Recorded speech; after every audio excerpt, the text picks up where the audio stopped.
السلام علیکم ورحمۃ اللہ وبرکاتہ۔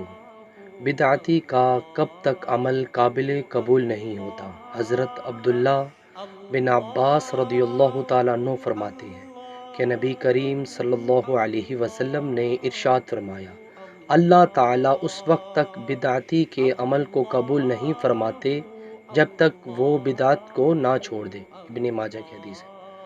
ویورز، اس حدیث میں حضرت عبداللہ بن عباس رضی اللہ تعالیٰ عنہ فرماتے ہیں کہ نبی کریم صلی اللہ علیہ وسلم نے فرمایا کہ اللہ تعالیٰ اس وقت تک بدعتی کے عمل کو قبول نہیں فرماتے جب تک وہ بدعت کو نہ چھوڑ دے۔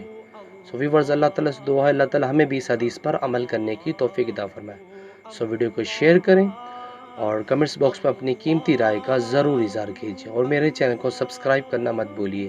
جزاک اللہ۔ السلام علیکم ورحمۃ اللہ وبرکاتہ۔